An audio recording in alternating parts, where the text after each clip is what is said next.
Hi, my name is Aeolus, aka your favorite atheist, and I'm here with the Godless engineer. What up? We got 5 dumbass comments this week. You want to go ahead and jump right on into them? Oh well, before we do that, let's get them spit them a little game about reason. Reason, or religiously educated atheists, secularists, and other non-theists, is a small coalition of atheist activists that seeks to improve the world through logic, knowledge, and reason. Reason has a live show. Let me carefully say this that streams every other Sunday night. I'm so used to saying every Sunday night, I gotta stop myself. But make sure you guys check that out. It's hosted over on the Godless Engineers channel. And now that we got that out the way, we can move on to the 5 dumbass comments of the week. Woo! Yeah, okay. First one up is Kyle. Kyle here. Wait. What you sipping on tonight? Oh, yeah, crap. I forgot. Hold on. Well, while he's away getting his drink, because you know we can't do these 5 dumbass comments without something to drink, I'll just tell you what I got. I got some New Amsterdam vodka here, and got a little bit left. I already pre-made a drink. I got some grape Hawaiian punch here, that grape drink. So I got that, already pre-made that up. But since I know that this is going to be really bad, I'm going to go ahead and take some straight from the bottle right now to get those juices flowing. I was already telling them what I have. You can go ahead and tell them what you got. Okay. All right, what I got, just opening it up, Angry Orchard Crisp Apple again. And look, this is something cool this is how much that I've played around with while I'm drinking and whatnot. Watch this stuff.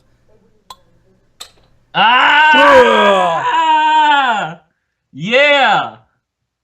Oh, and then he takes the swig with it. Hold on, let me get one more. Then we'll get to this clown. All right. Woo! All right, let's do it. All right, Kyle here. He says, everyone has rights except Christians. The Bible says those who desire to live a godly life will be persecuted. Another verse of the Bible unbelievers are proving true. Do you want to take first crack at this?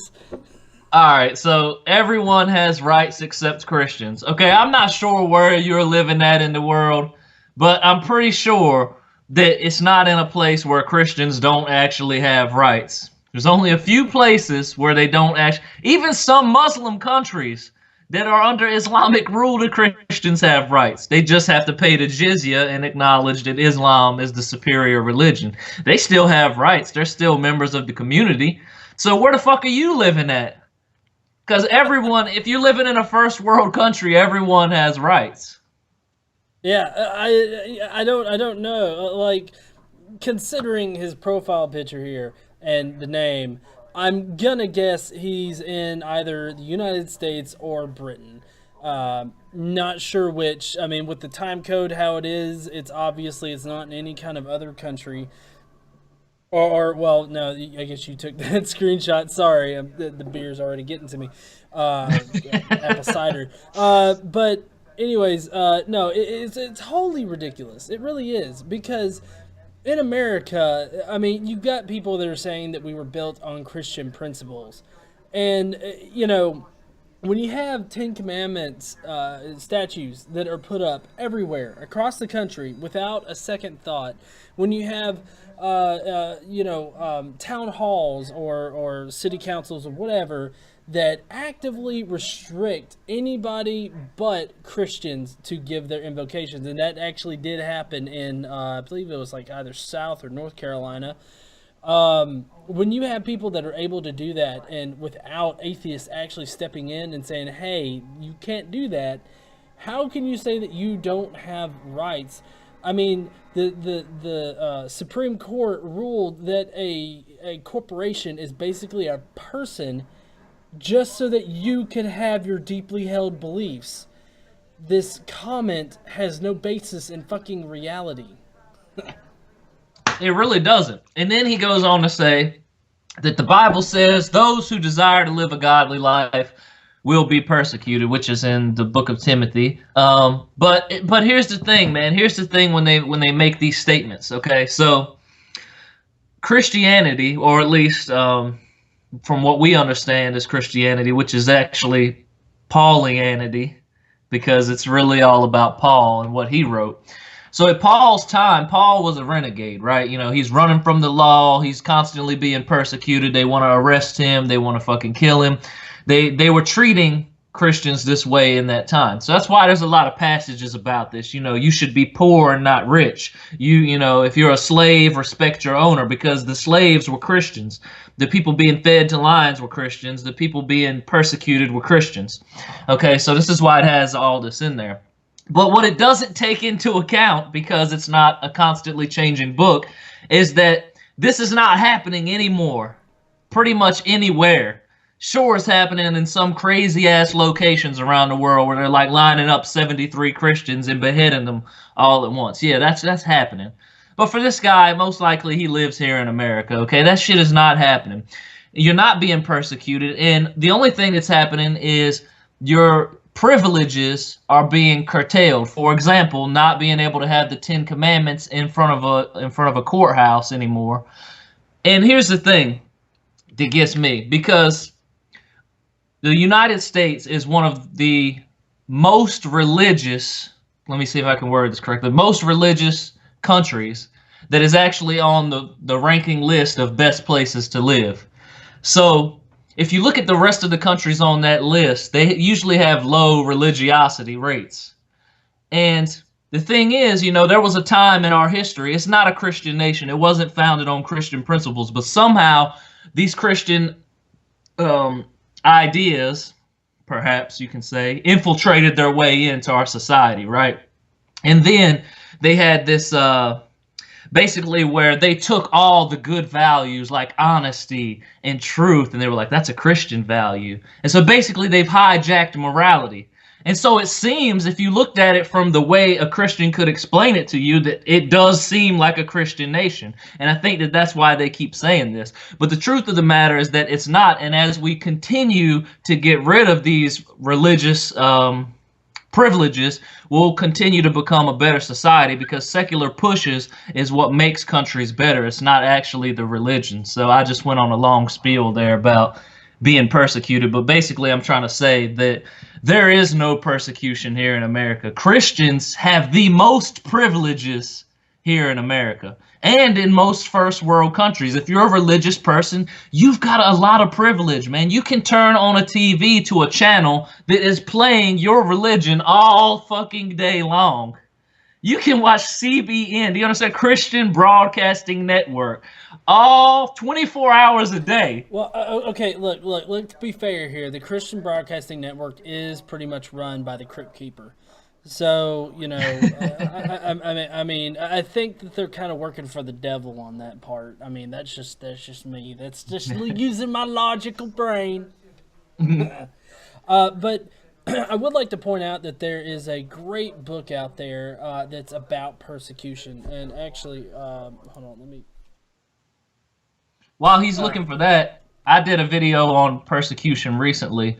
And basically, it's kind of sad how in our society, persecution has become this thing where people think is happening at all times. And so you've got characters like Joshua Feuerstein popping up, complaining about a fucking Starbucks cup. And that is the state of persecution in first world countries right now. My cup doesn't say Merry Christmas. Well, yeah, let me go back to the book. The book is just called The Myth of Persecution, and it's a book by Claudia Moses, who has went through the history of persecution narratives in, you know, that have been told in Christianity. And what you find is that they're either made up or they're worked to sound like you know, Christians were being persecuted. You see that a lot in the current news today, with them trying to work, you know, a persecution narrative. Like the mass shooter that went to the school, and he was shooting people, and at first reports were coming out that he was asking about their religion. If they were Christian, he shot them. When really he was like, "Oh, are you Christian? Well, then I'll see you on the other side because I'm Christian too." But bam, and he would shoot him. And so religion didn't matter as to whether or not he shot somebody. He wasn't just killing Christians. He was asking them about their religious beliefs for some kind of weird personal reason, but it didn't play a factor into it. See, a lot of people like to, get caught up in blaming one certain thing. And in this particular case, it was, blaming him, pointing out Christians or whatnot. But you see this a lot, and you see it in history a lot, and that's a really good book. I urge everybody to go get it, read it. It's presented very clearly as to the myth of persecution in Christianity in general. And then about the crap, you had said something. There's so much, and the beer is messing with me. About Joshua Feuerstein and his Starbucks cup. Well, yeah, I mean that's just another that's another example of how they have to work. Like at this point in time, they struggle in order to get this persecution narrative out there. Like anytime this whole persecution thing comes up, it's always a stretch as to whether or not it's persecution. And I guarantee you that what this guy is talking about is not actually persecution. Like if you wanted to actually see persecution, just go to the Middle East where ISIS is and see how they'll treat you, because that is actually persecution. And so I don't know what the fuck he's talking about, basically. Well, the other thing too we should probably explain is why.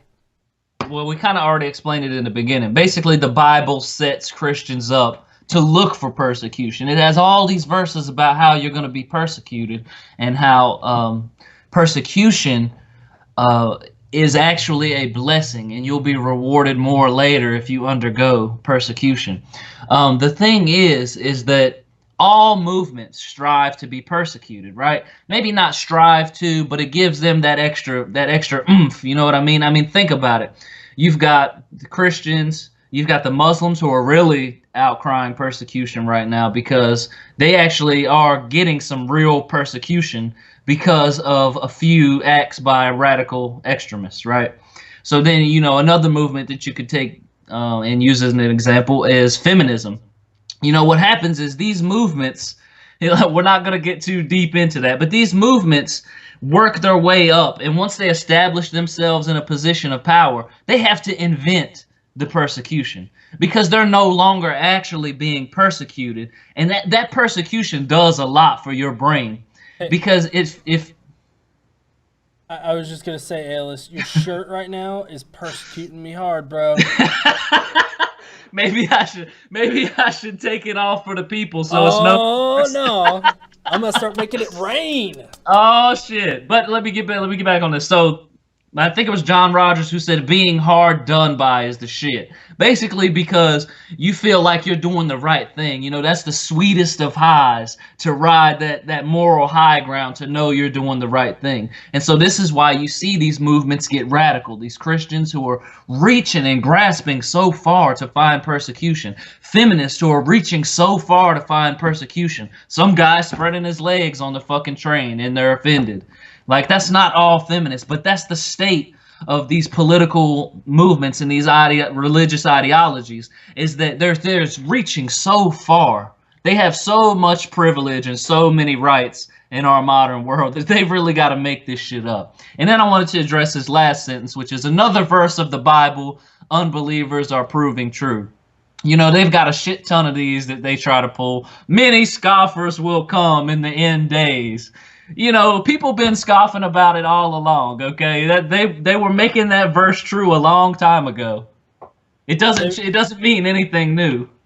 No, yeah, it really does. I mean, it's nothing new. I mean, you get regurgitated stuff. I mean, back in the 50s, you know what they were spouting persecution over?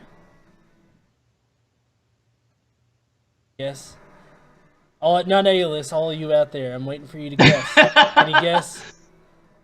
It was desegregation. and just the civil rights movement in general. They're making the exact same arguments. This guy is either talking about marriage equality or he's talking about the Ten Commandments, particular Ten Commandments coming down because it's unconstitutional. Because Moses didn't fucking shit out the democracy as well as write the Constitution while he's sitting on the crapper. You know, I mean, it's quite ridiculous how far they'll go. In Texas, you people have Moses as being the first fucking American, and you're persecuted? Give me a fucking break. This guy is dumbass of the week. Yeah, let's put him away. Ridiculous. Saying, oh, wait. 16 thumbs up. He got 16. Okay, look, no, that's not 16 thumbs up. That's 16 circle jerk rounds, okay? That's pretty much...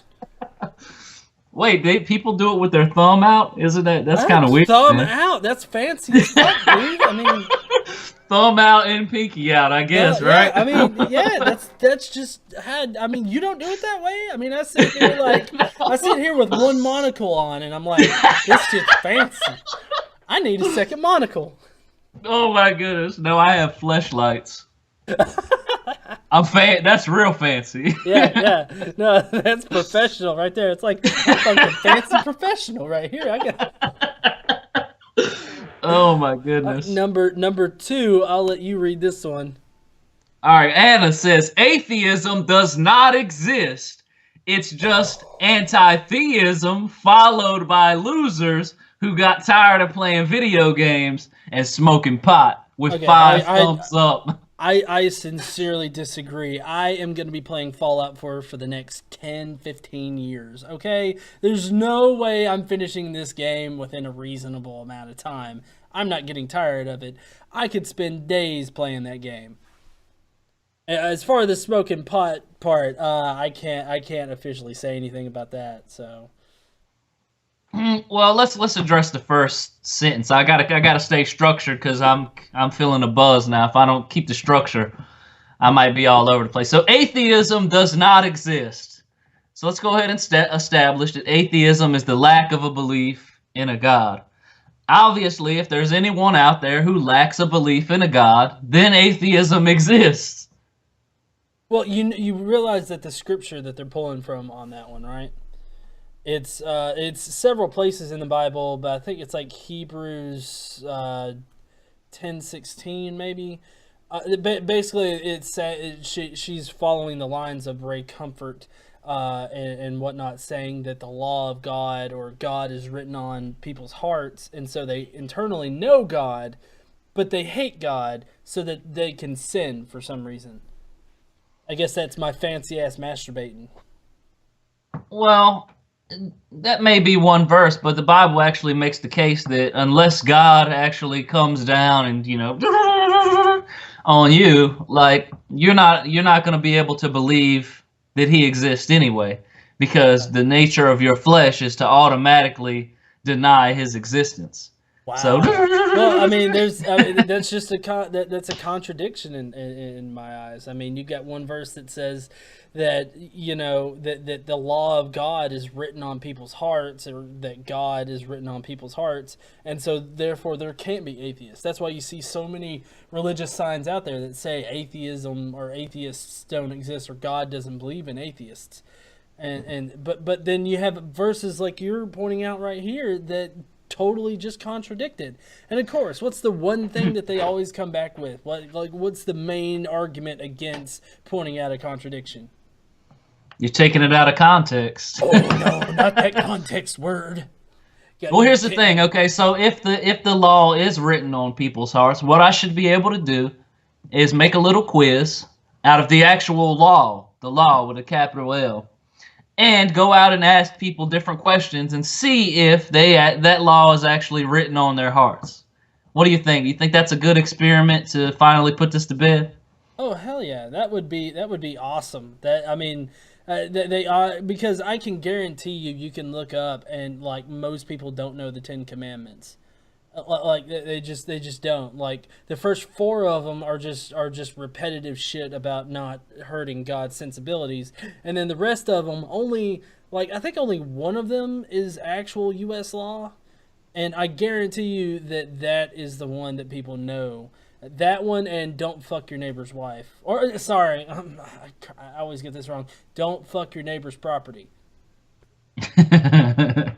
Well, I think that would be an interesting experiment to go out and see if people actually. We know the answer already. Okay, the law is not written on their heart. They don't know the law. There was a poll that showed that 40% of Americans can't even name 4 of the 10 commandments. If they can't name 4 of the 10, how are they going to name any of the 613? Well, right. And if I went blank.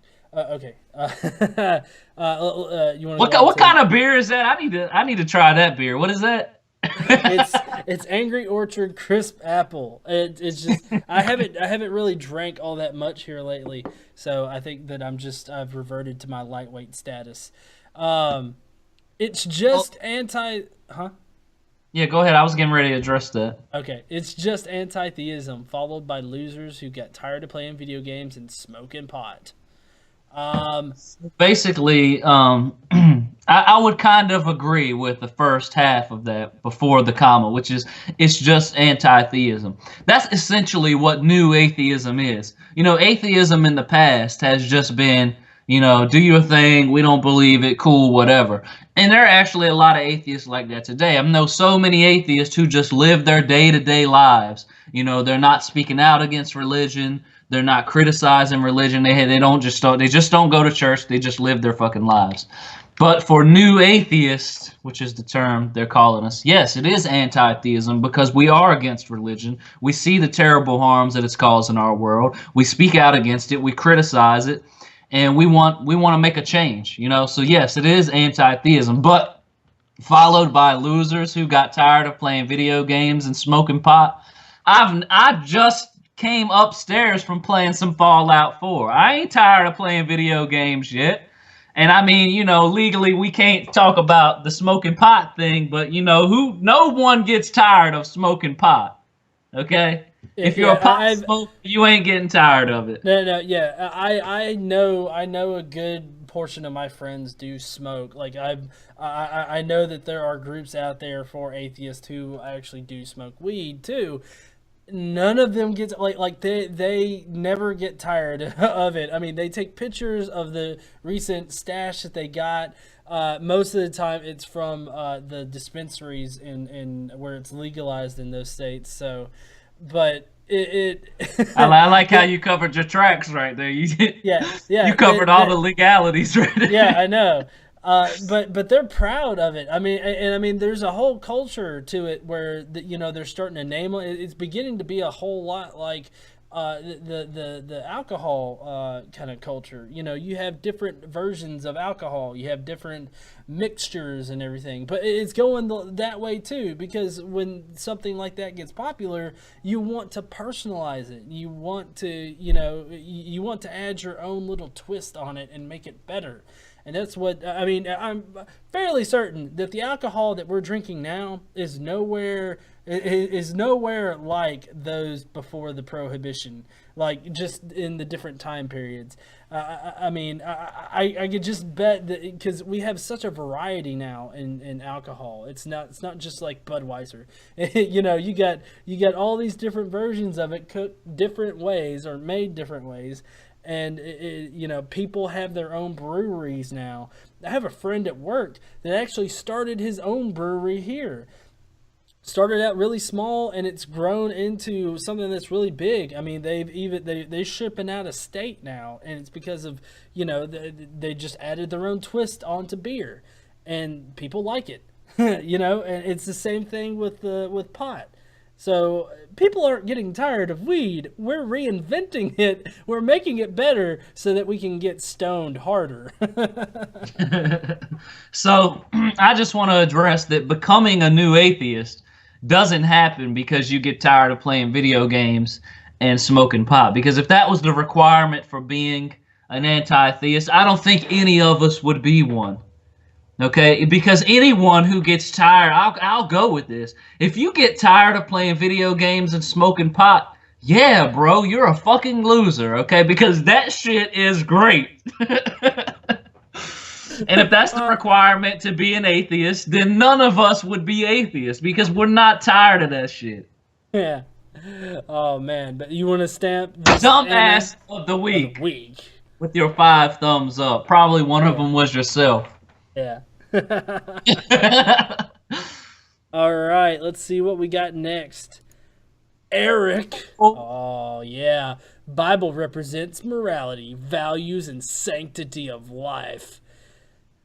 Without Bible, meant morality, no more values. Oh, I'm too far gone for this. No more values in life as collateral result of the end. It's not easy to follow Christ. Was he smoking pot when he read this? Or wrote this? I mean, wow. It's not easy to follow Christ's teaching.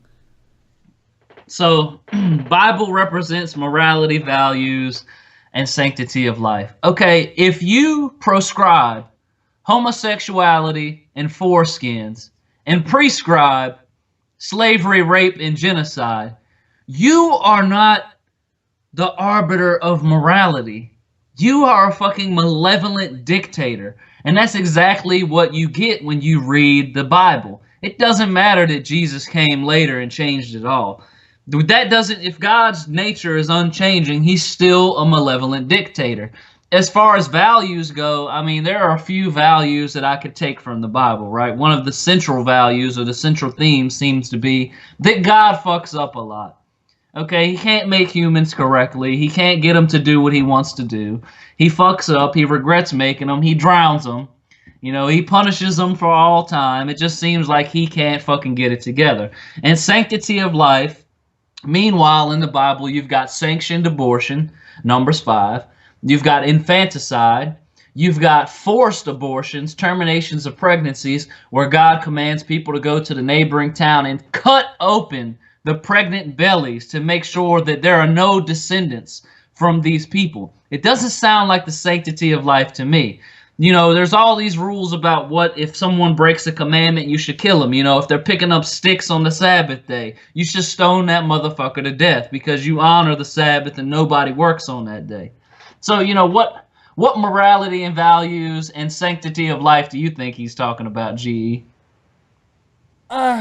I really don't like every one of these comments. I'm coming back to that very first 5 minutes of the newsroom, and at the very end where he says, you know, so if you're telling me that the United States is blah blah blah, I don't know what the fuck you're talking about. And that's what I feel like here. I don't know what the fuck they're talking about, okay? I really don't, because Bible represents morality. The morality of the Bible has actually changed vastly in the past few hundred years. I mean, if you just think about it, with slavery alone, that has changed in the Bible. With that, it's really kind of miraculous, because it's changed without actually changing, because all they did was change the interpretation. Like, oh yeah, no, the Bible doesn't condone slavery. It's like, motherfucker, they tell you how to beat your slave without getting in trouble with God.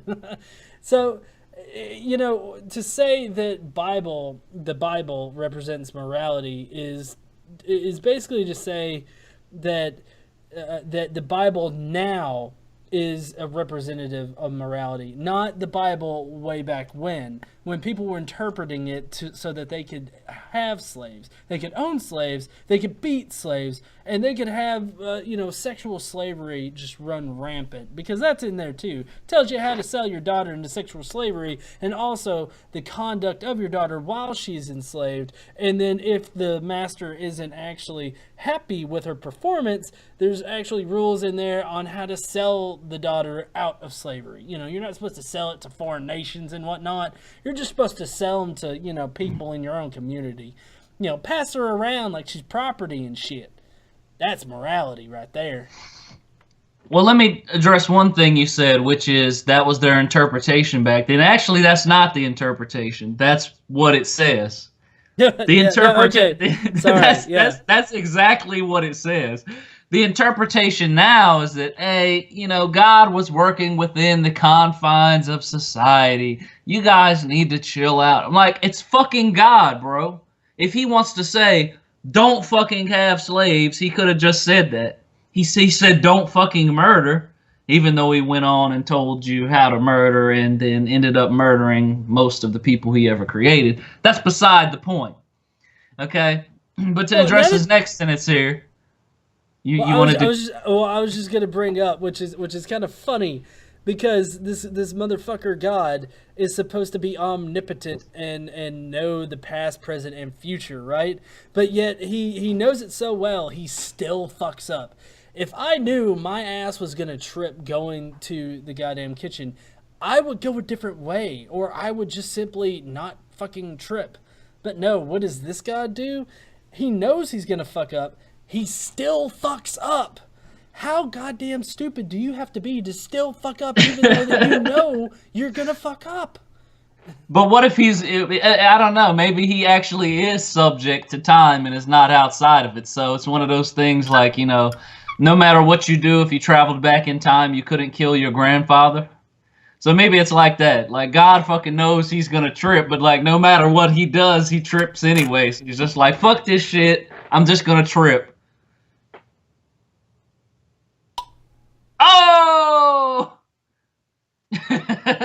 Alright, so next sentence here. Without Bible meant immorality.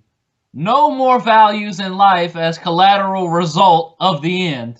I'm glad I got this beer just in time, too. Okay, so actually... I don't know what he's talking about. Like, I don't understand the sentence.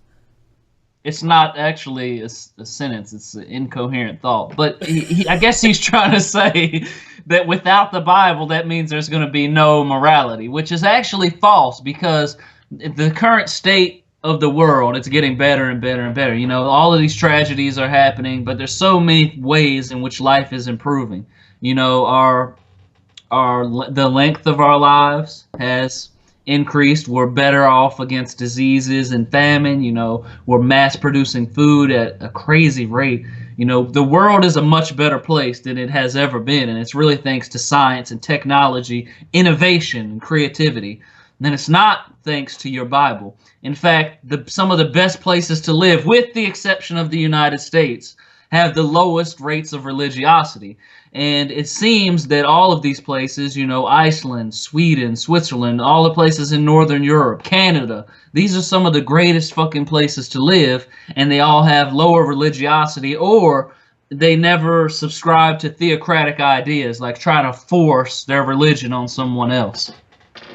Yeah, and I would actually like to point out how before the Bible was produced, there was actually multiple societies that had morality that you can actually find in the Bible. They just plagiarized it like they do every fucking thing else. There's I believe that it's the Code of Hammurabi. Yes. There's that.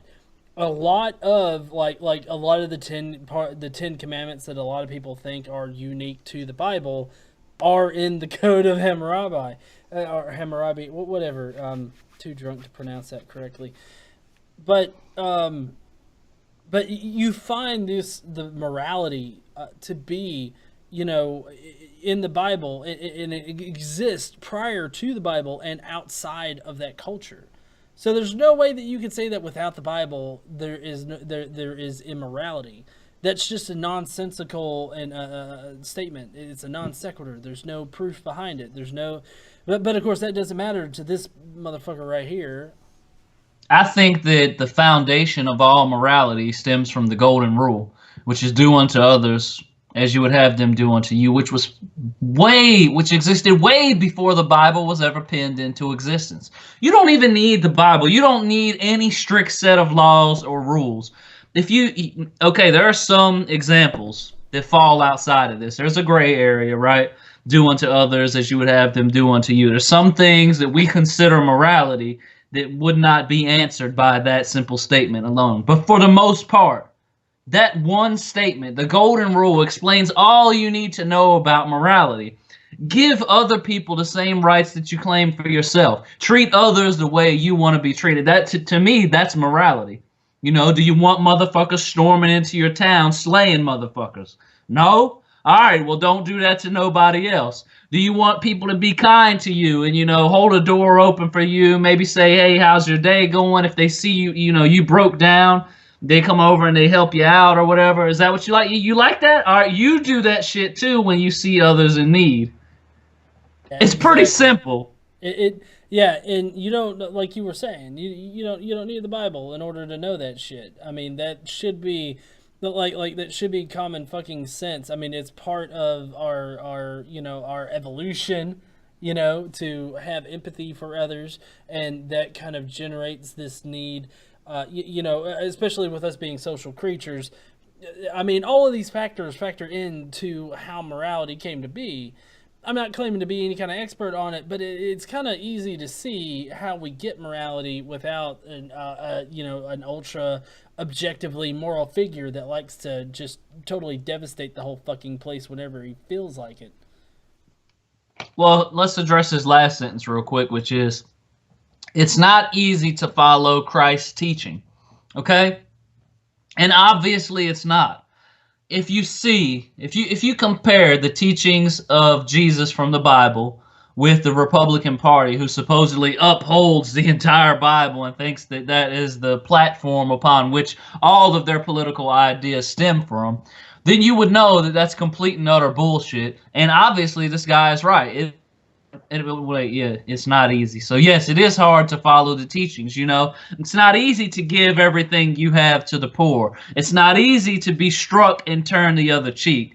Jesus supposedly, well, the Bible actually, not Jesus, but talked about your responsibility to the poor, and probably over, like, I wrote a paper on this in seminary, like somewhere between 300 to 500 verses are about your responsibility to the poor.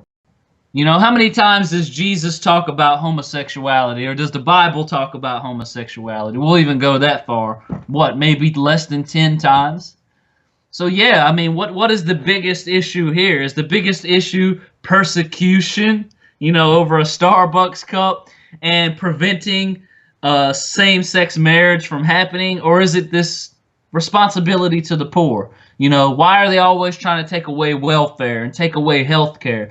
I mean, if Jesus was a real fucking person, right? I like the story of Jesus. Okay, I identify with this guy. It was a guy who was a poor motherfucker. He was homeless. He was trying to change the world, right? To me, that's how I got it in my head. Even though he thought the Gentiles were dogs and worthless, let's just go with what Christians know about him. He's this kind-ass dude walking around, turning water into wine so people could have a good time, healing the blind and the sick and the lame. It's a cool-ass dude, right? Well, yeah. So, So, go ahead. no, well, I mean, I was just gonna say, I understand how it can be hard to follow the teachings of Christ. I mean, the dude was pretty fucking confused. He was a pretty fucking confused Jew. I mean, he's discussing whether or not circumcision is okay when he himself was circumcised, but he says, "No, don't do it. I went through that shit before. I remember it. Let's not do that anymore." But somehow in America, we now associate circumcision with being being Christian, or at least that's how I was raised. That's how I thought, because I mean, it's like, oh yeah, I'm circumcised. Like, I quite literally didn't know what it meant to be uncircumcised, because I just thought all dicks looked like mine. I mean, that's just completely honest there. I didn't know that there was foreskin. Like, when I first heard about foreskin, I was like, what the fuck's foreskin? And I didn't know, because I didn't have a foreskin. Nobody taught me it, because I grew up Catholic, and of course we're all scared of fucking sex until the pastor fucks you in the ass. But it is. I was hard gonna to follow say, the teaching of Christ. Go ahead. it is pretty hard to be that guy, and we're gonna keep aside the all of the biblical exegesis that comes along with actually analyzing what he said. And for this specific example, we're just going with what Christians think about Christ, not actually what the Bible says, not the philosophical intricacies that are involved here. Okay, we're just going with this. It is pretty hard to follow the teaching, and it's evidenced by the party who claims to uphold the Bible as the center, the epitome of their political ideas. Meanwhile, they do everything that Christ was against. You know, if this guy was walking the earth today, if he was a politician, can you name one politician who he might possibly be like? One politician he might be like, probably Bernie Sanders. That's exactly what I was fucking thinking. Yeah. Do you think he would be like Ted Cruz or Donald Trump? Hell no. Christ, if he was walking today, he'd dick slap the fuck out of Cruz and Huckabee and all of them. I mean, especially like when you have people, politicians that are like requiring welfare recipients to like drug tests. You know, I mean, I understand their thinking on it. It's like, well, we don't want you spending all of these, you know, all of this welfare money on drugs. It's like, okay, I don't know a drug dealer that's like, yo, man, give me some of them EBTs. I need to get some milk, and here's some weed. I don't really see, and this is evidenced by, you know, the fact that program in particular utterly failed the first year it was enacted. I mean, it really did. So, I'm right to say that those that are on welfare aren't using that money in order to go and get like drugs, because it's ridiculous to think that the testing of these individuals has shown that. So it's just, I don't understand how they can, how the Republican Party can be like, oh, but Jesus this, Jesus that, Jesus whatever, but then they actively work against every fucking thing that Jesus fucking stood for. I know, such as the accumulation of wealth, one of those things, the responsibility to the poor.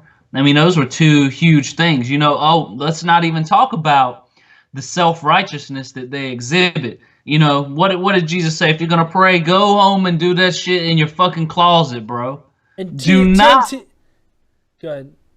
Do not display your faith. Do not go out on the street corners or into the synagogues and pray out loud or demonstrate your righteousness in front of other people, because your faith is a matter between you and God.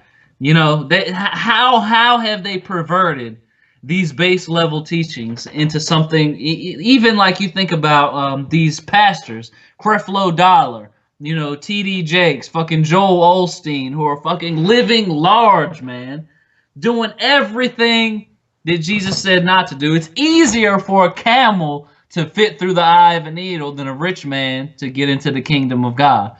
I'm guessing that they are hoping that science will be able to fit a camel through the eye of a needle before they die. Well, okay, I have a solution for that, okay?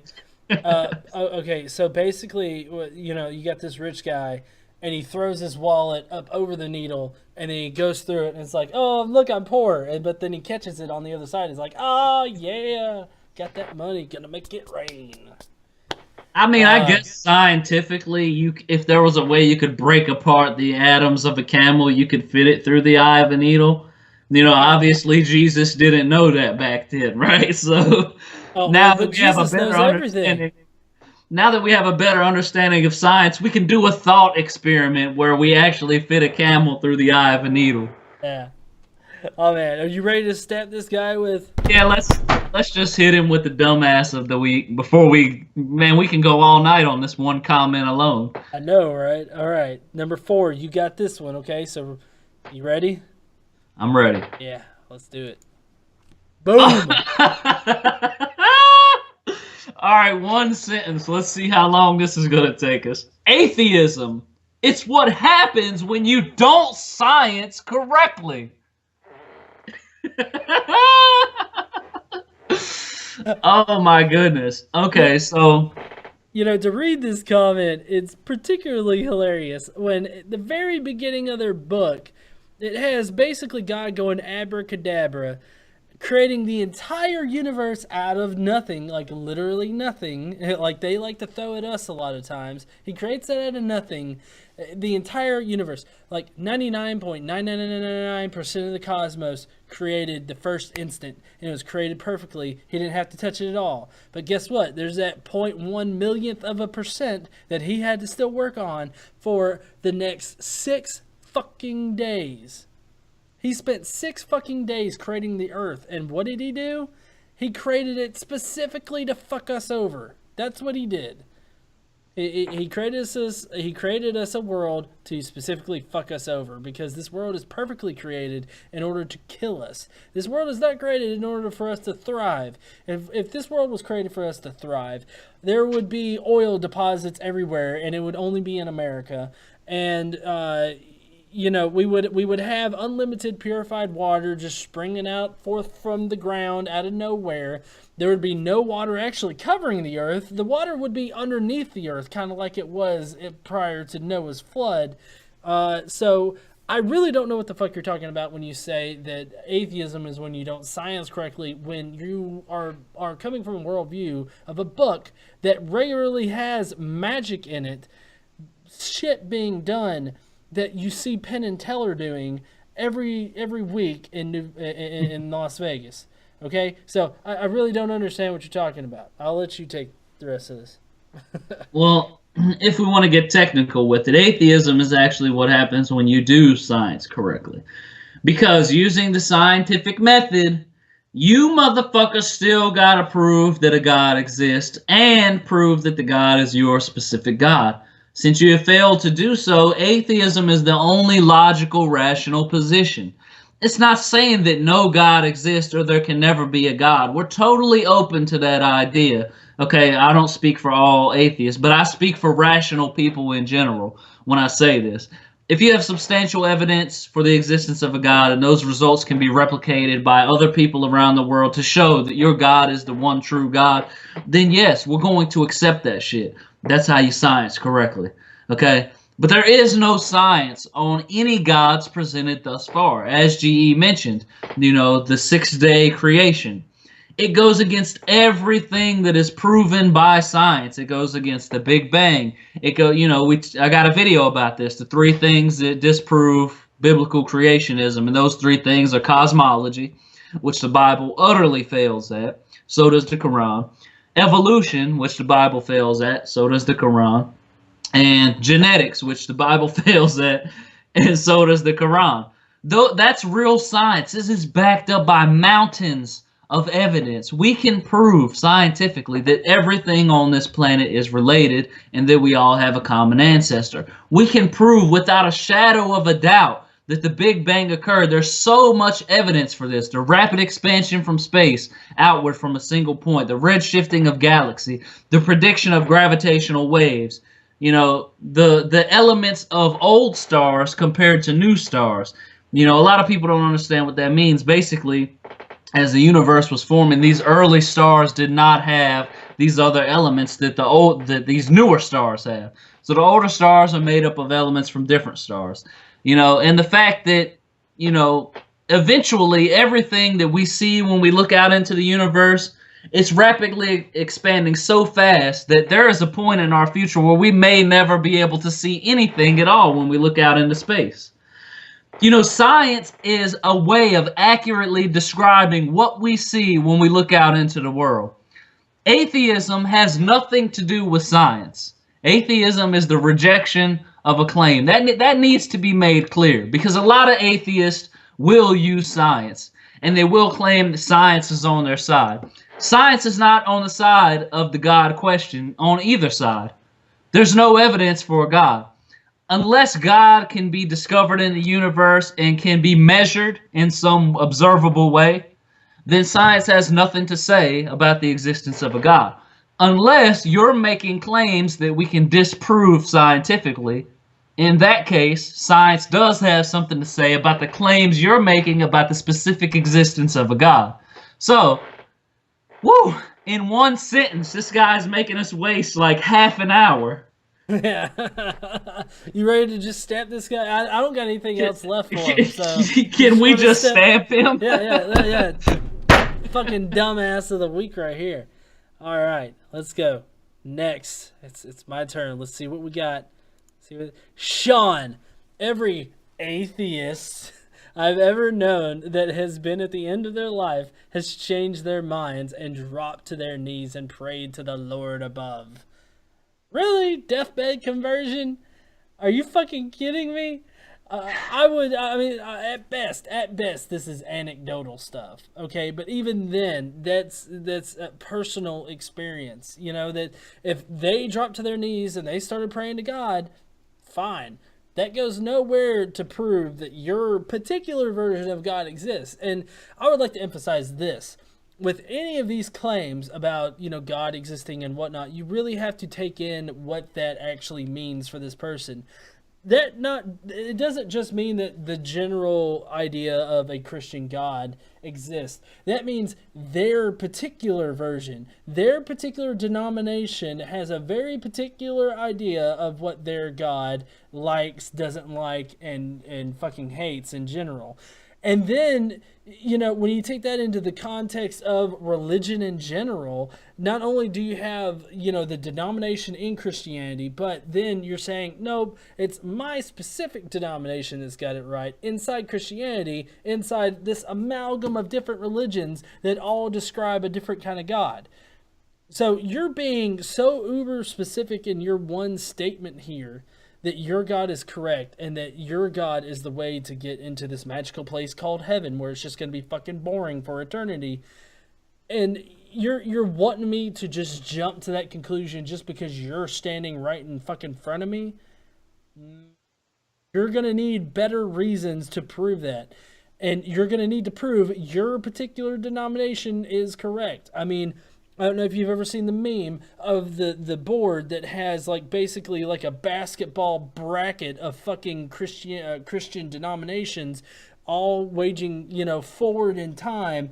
And it's like, oh, yep, and this is the point in which we got it correct. Yep, all these different versions of Christianity, fuck, we got it correct right here. And it took us 2,000 goddamn years to get here. Everybody else went to hell. You're all going to heaven, though, because you're doing shit right.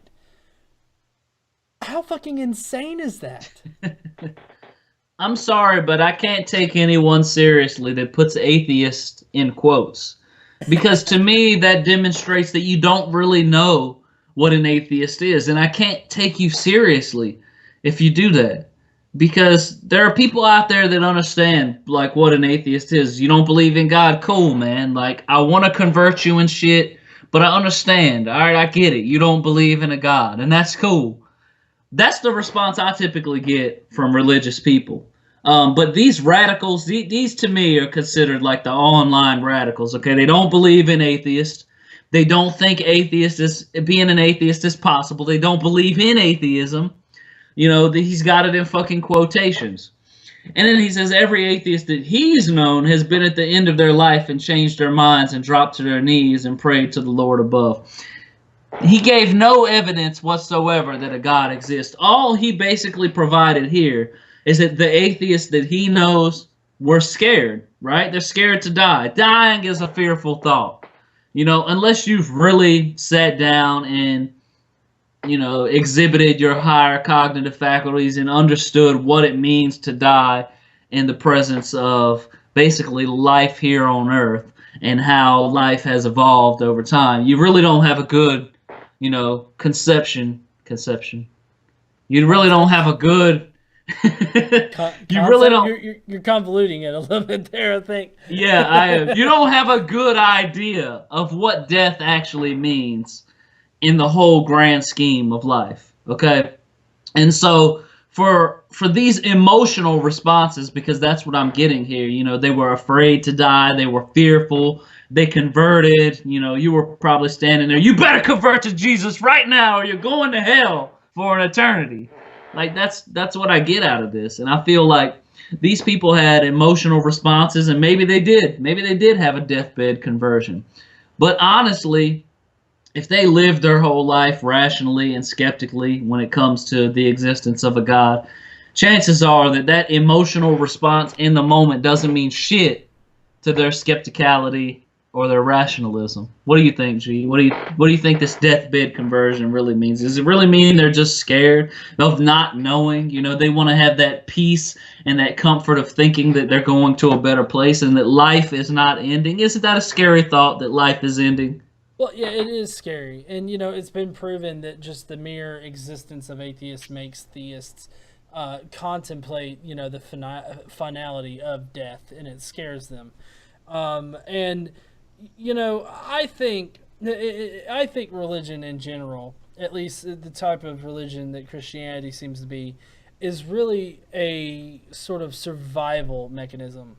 Because, like you said, you know, nobody wants to die. No, or well, I know that there's probably some people out there that want to, but I mean, as for typical people, I guess, you know, there's a survival instinct of not wanting to die, of doing everything that you possibly can to survive.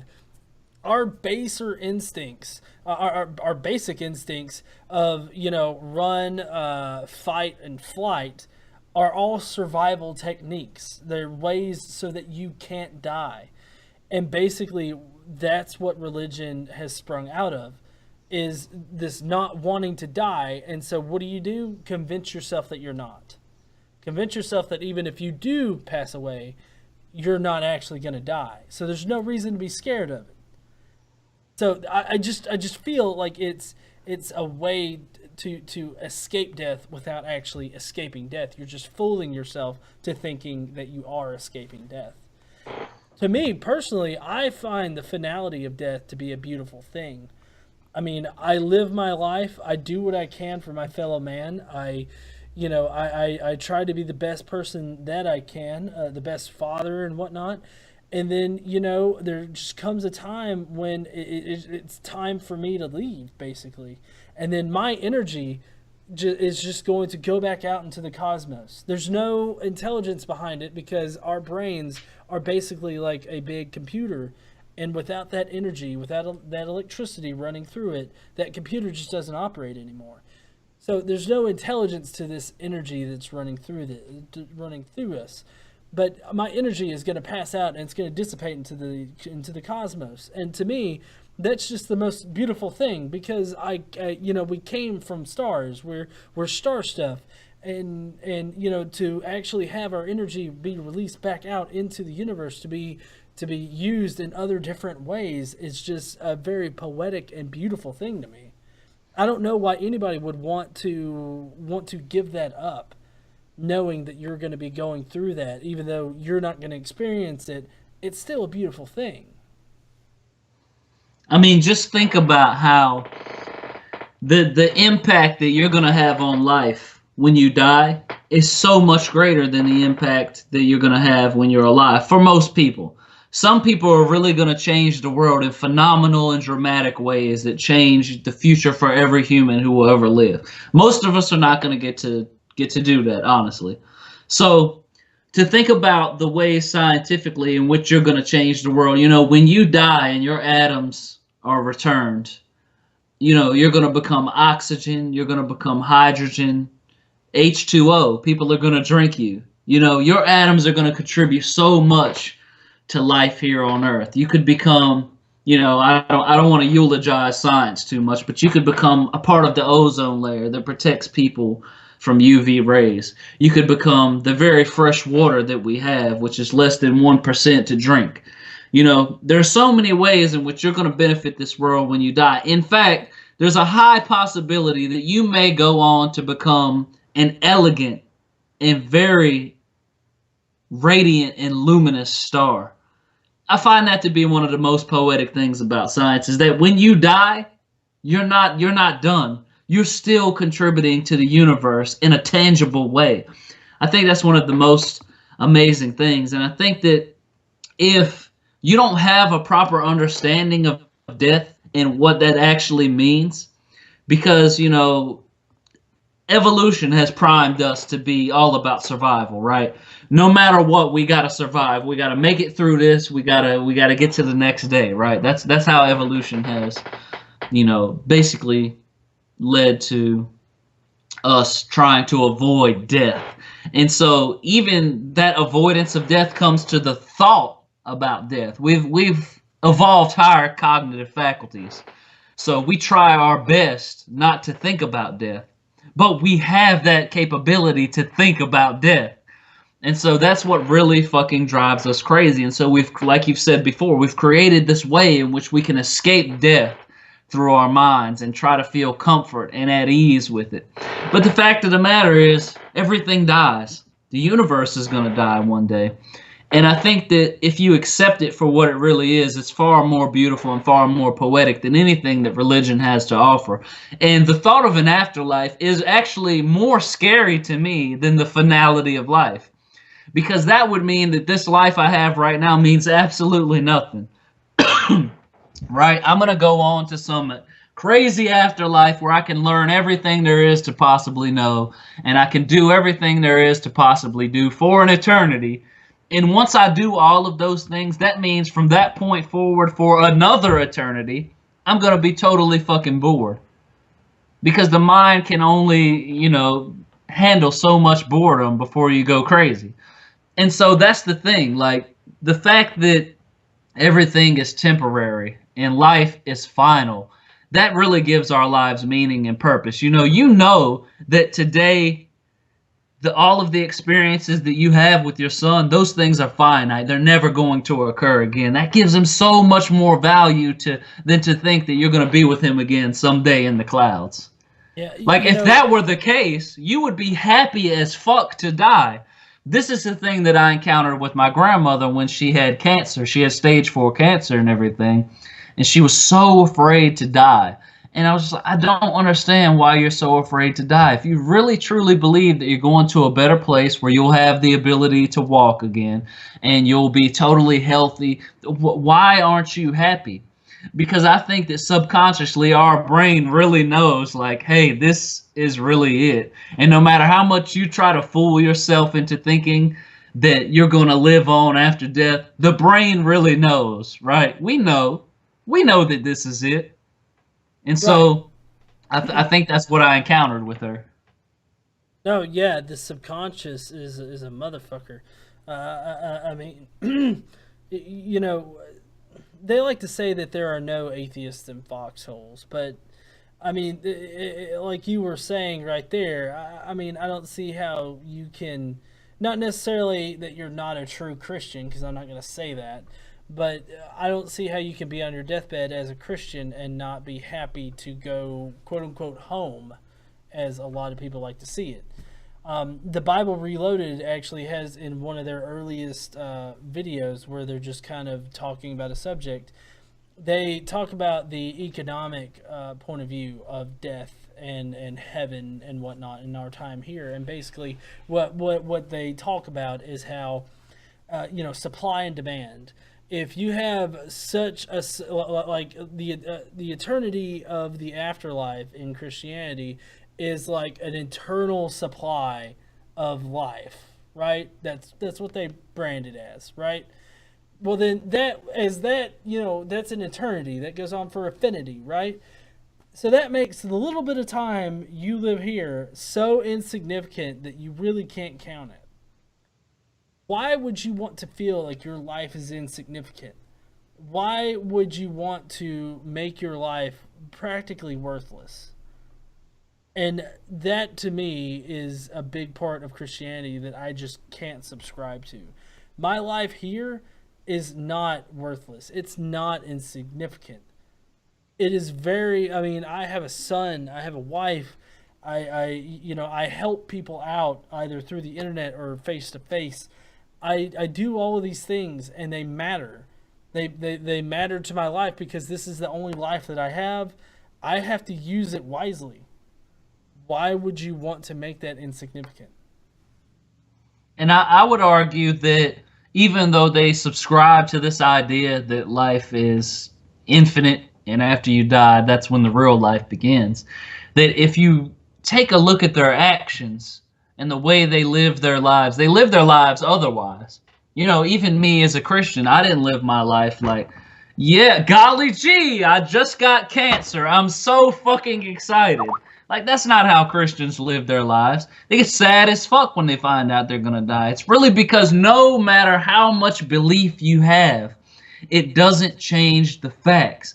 And the fact is, your subconscious is operating on a level where it is basically engulfed in reality all day long.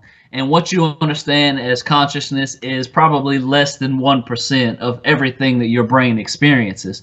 And so your subconscious really knows, like, hey, man, this is life and this is it. And I think that no matter how much belief you try to stress on that, no matter how much you tell yourself that you're going to a better place after you die, or to be absent from the body is to be present with the Lord. No matter how much you tell yourself these things, you really know on some level that this is it. And this is why when you go to funerals, people are sad as fuck. They're crying. They're not happy. They're fucking destroyed by the fact that you just died. You know, when people are stricken with some disease or some illness that is going to kill them pretty soon, people are sad as fuck about this. Why? Because on a subconscious level, they know that this is it. And like I said, no amount of belief is going to change that. Exactly. This is. I just want to stamp this, real drunk talk with Alice and GE. I mean, wait, no, we're doing 5 dumbass comments of the week. My bad. We got all we're waxing philosophically right now. Yeah, Okay. I know. But this guy right here, I want to go ahead and stamp dumbass of the week because primarily because to put atheist in quotes and then use anecdotal evidence, you have like doubly, if not triply. I figure somewhere in there's another thing that fucks up, but you've just failed utterly. So dumbass of the week. And I would like to extend to anyone who happens to watch this video and to read that comment, and they may not understand where we're coming from. You're more than welcome to contact me because I would love to talk to you about how much greater this view of life is when you accept the finality of life. I'd love to tell you about it. So if you feel like maybe we're too drunk and philosophical on this and we didn't address the issue properly, because I'm pretty fucking wasted right now. GE was wasted from the first comment. So if you feel that way, feel free to contact me and I'll be more than willing to tell you all the amazing ways that life is just because it is finite. Yeah, and we're both Alice and I are active on Instagram. Probably more so Atheist or Alice on Instagram, but Twitter, YouTube, Facebook. Well, I don't think you have a Facebook page, but Alice here is a co-admin on my page, Godless Engineer. You can contact us there, and I guess I hope you guys have a nice night and you enjoyed our commentary. Hey, and may reason forever outweigh religious stupidity. See you guys next time.